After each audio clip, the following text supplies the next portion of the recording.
Je m'appelle Alexandre Armel, je suis éleveur dans l'Allier. Je suis sur une exploitation de 140 hectares en bovin allaitant et ovin allaitant. Donc en bovin c'était la race charolaise et en ovin Texel croisé charolais.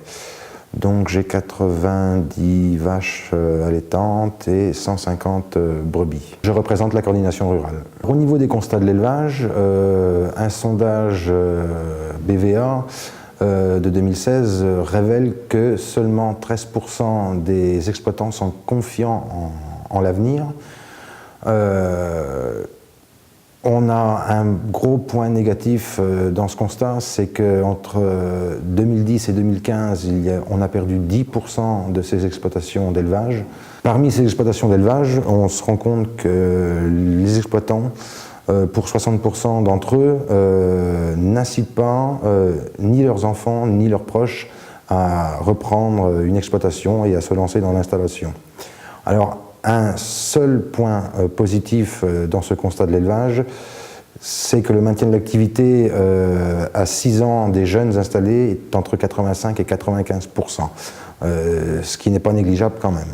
Au niveau des freins à l'installation donc dans les exploitations d'élevage, on a un point qui est très important, c'est l'investissement qui est très lourd, c'est de la reprise du foncier qui représente une grosse partie, et on a surtout une reprise du cheptel, qui pour la plupart maintenant sont des cheptels qui sont assez importants et qui nécessitent un investissement considérable. Un autre point important dans les freins, c'est la gestion administrative. C'est beaucoup de papier, c'est une superposition des normes européennes qui tend à faire douter les jeunes qui veulent se lancer dans l'installation. Au regard des perspectives de revenus qui sont en un an, qui ont nettement chuté, quand on voit que dans l'élevage, pour certaines exploitations, on est à moins de 350 € de revenus par mois, ça laisse quand même à se poser beaucoup de questions. En termes de prix de vente, on est quand même en bovin sur des prix de vente qui ont perdu 4,7% en un an. Donc après, ces prix de vente, quand on voit la baisse, ça n'incite pas non plus les jeunes à se lancer dans les métiers de l'élevage et reprendre une exploitation. Et dernier point qui me paraît aussi important, c'est la problématique du sanitaire.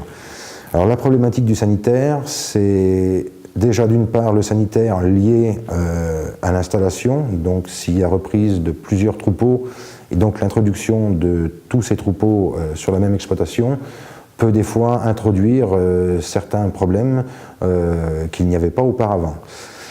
Et il y a aussi le problème du sanitaire lié à la faune sauvage et lié au sol.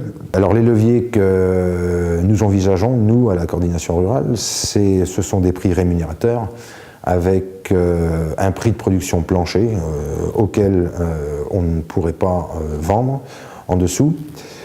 Ce sont des outils d'appui à l'investissement et au financement conjointement avec les banques. Ce sont aussi la simplification des démarches administratives, parce qu'une installation aujourd'hui en élevage, entre les démarches administratives au niveau des directions départementales des territoires et les démarches administratives auprès des chambres d'agriculture, des GDS et des instituts et de l'établissement départemental de l'élevage, donc pour la récupération des passeports sanitaires est très longue. Il faut aussi voir comme levier une prise en charge pour l'accompagnement sanitaire. Je pense qu'on a beaucoup de groupements aujourd'hui qui traitent du sanitaire, mais en fait très peu se mettent en relation avec le jeune, ou alors il faut que ce soit le jeune qui en fasse la demande. Les premières années d'installation, je pense que le jeune devrait être suivi sur les problèmes sanitaires de manière à ne pas s'écarter trop et à ne pas partir dans un sanitaire très dégradé pour lequel après il ne pourrait pas se relever. Et dernier point, qui me paraît essentiel aussi, c'est l'aide à l'accès au foncier et au cheptel. Comme on le disait tout à l'heure dans les freins, ce sont des niveaux d'investissement qui sont élevés, qui sont énormes, et il paraît très judicieux quand même d'avoir des aides pour accéder à ces fonciers et à ce cheptel.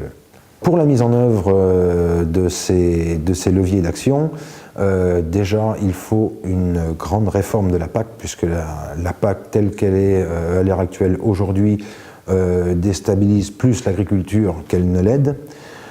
Il faut envisager d'avoir une exception agriculturelle afin de protéger les marchés français, puisque la France, on le sait tout à fait, peut et sait produire de la qualité. Nos produits ne peuvent donc pas être mis directement en concurrence avec des produits qui arrivent sur le marché mondial et qui sont d'une autre qualité. Et il faudrait aussi en finir avec les accords de libre-échange type CETA et Mercosur, où en termes de normes environnementales et en termes de normes sanitaires, ces produits ne sont pas du même niveau que les produits produits sur le sol français. Un autre point, c'est la DJA. La DJA, elle doit absolument être revalorisée et elle doit être d'un montant unique. On le sait aujourd'hui, les DJA, elles sont régionalisées et d'une région à l'autre, et d'une région naturelle à l'autre, d'une zone à l'autre, les DJA sont très hétérogènes et ça fait aujourd'hui un très gros frein à l'installation. Il faut aussi limiter la surtransposition des normes européennes parce qu'au niveau de l'élevage, la mise aux normes des bâtiments, aujourd'hui, donc ça a un coût et bien souvent ces normes se chevauchent et elles durent très peu de temps. Ce qui veut dire qu'au bout de quelques années, eh bien, le jeune installé, même s'il était aux normes, eh bien, il ne peut des fois ne plus l'être.